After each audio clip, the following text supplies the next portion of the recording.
Assalamualaikum warahmatullahi wabarakatuh.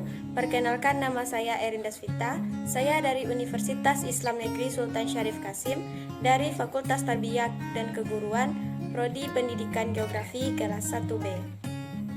Baiklah, pada video kali ini saya akan menjelaskan sedikit materi tentang puasa. Menurut bahasa, siyam atau puasa berarti menahan diri.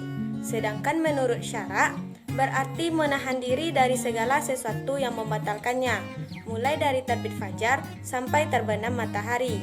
Karena perintah Allah semata-mata disertai dengan niat dan syarat-syarat tertentu.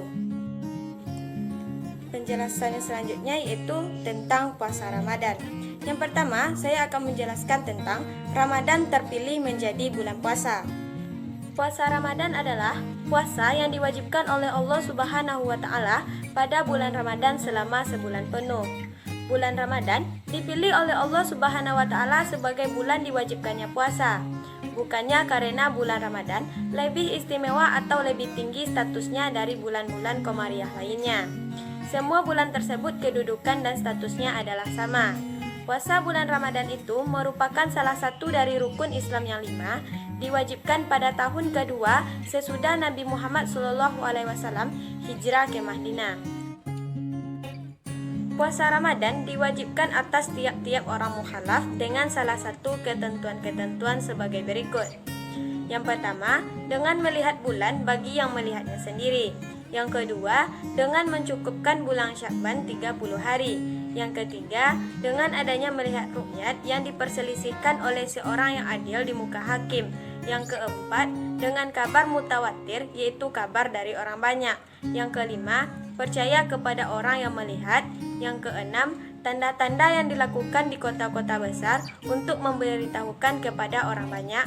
Dan yang terakhir itu dengan ilmu hisab atau kabar dari ahli hisab atau ilmu bintang. Pada bulan Ramadan terdapat kejadian-kejadian penting yang terjadi. Yang pertama itu turunnya Al-Quran, yaitu wahyu pertama yang diturunkan oleh Allah Subhanahu wa Ta'ala kepada Rasulullah SAW melalui perantara malaikat Jibril pada bulan Ramadan. Wahyu pertama ini ialah Al-Quran, merupakan titik tolak yang mendasar dalam menggerakkan perkembangan rohaniah terbesar serta melahirkan suatu umat baru, yaitu umat Islam. Yang kedua yaitu Lailatul Qadar. Lailatul Qadar sebagai salah satu malam yang penuh dengan kemuliaan dan keutamaan, jatuhnya pada bulan Ramadan. Dalam berbagai hadis disebutkan bahwa Lailatul Qadar itu terdapat pada 1 dari 10 malam terakhir pada bulan Ramadan. Kemenangan besar Muhammad Rasulullah SAW. Kemenangannya yang pertama itu dalam Perang Badar yang dikenal sebagai Hari Furqan atau hari pemisah antara yang benar dengan yang batil. Yang kedua itu jatuhnya kota Mekah dari tangan kafir Quraisy kepada umat Islam pada bulan Ramadan.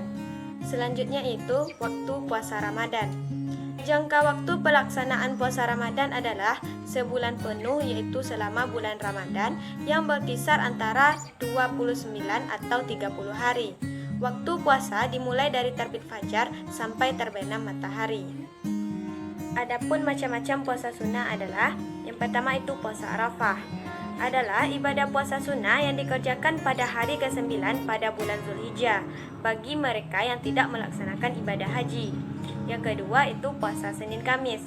Seperti namanya, yakni puasa Senin Kamis, maka puasa ini adalah ibadah puasa yang dilakukan khusus pada hari Senin dan Kamis.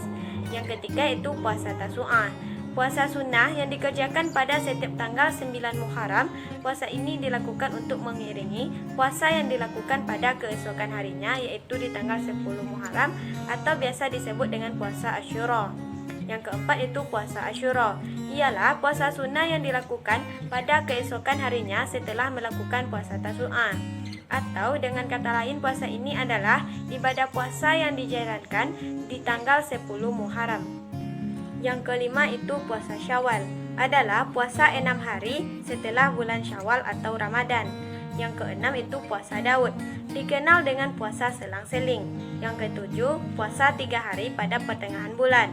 Puasa ini dikenal dengan puasa Ayyamul Bid, dilakukan di 3 hari setiap pertengahan bulan, yaitu tanggal 13, 14, dan 15. Selanjutnya yaitu ketentuan-ketentuan dalam melakukan puasa sunnah.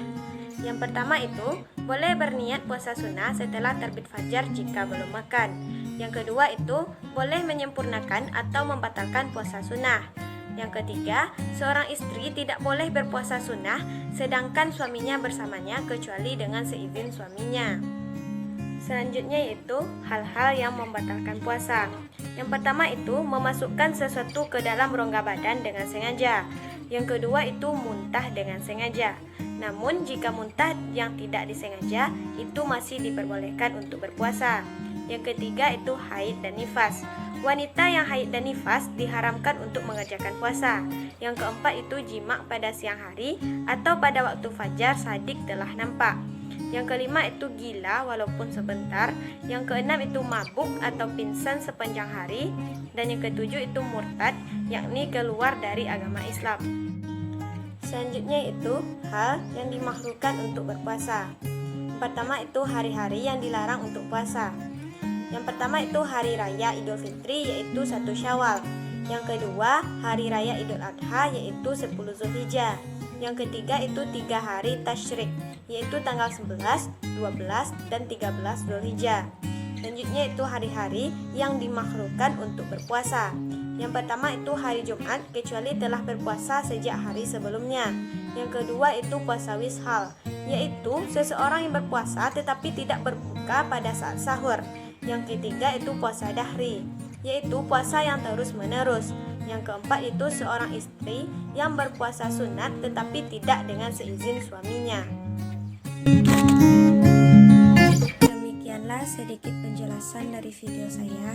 Jika ada kesalahan kata atau pengucapan, saya mohon maaf. Saya akhiri dengan wabillahi taufiq wal hidayah. Wassalamualaikum warahmatullahi wabarakatuh.